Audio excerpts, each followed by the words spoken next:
All right, so this is geogebra.org/graphing.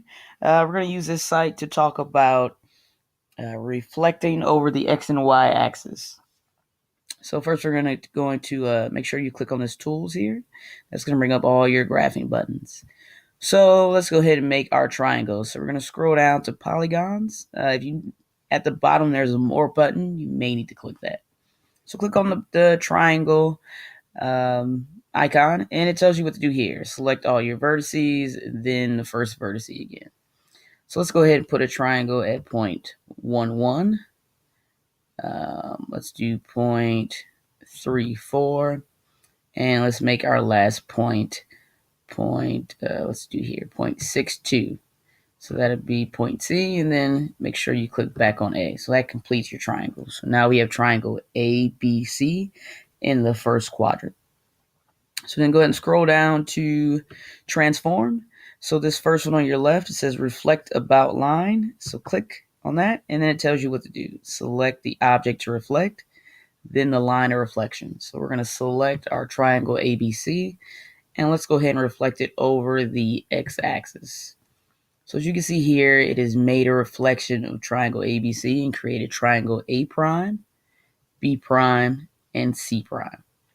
And as we talked about in class, you want to make sure that your corresponding points, so A and A prime, are equal distance from the line of reflection. So as we can see, since we reflected over the x-axis, point A is 1 unit above, 1 unit up from the line of reflection, so A prime should be 1 unit down. Point B is 1, 2, 3, 4 units above the line of reflection, so point B prime should be 4 units below, 1, 2, 3, 4, and then so forth with C and C prime. So also one thing to note is if we look at point A, the x coordinate for point A is 1, the y coordinate is 1, so that point reads 1, 1 as a location. When we reflect it over the x-axis, the y coordinate becomes its opposite. So the location for point A prime is actually 1, negative 1. And we can see that with C and B as well in their corresponding points. So C is located at 6, 2. When reflected over the x-axis, the y number becomes its opposite. So C prime is located at 6, negative 2. So let's go ahead and reflect our original triangle ABC over the y-axis and see what happens. So again, we're going to hit the reflection button here on the left.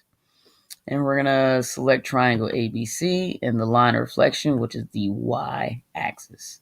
So it created another triangle for us. We have A prime 1, B prime 1, C prime 1. So again, you want to make sure that the corresponding points are equal distance from the line of reflection.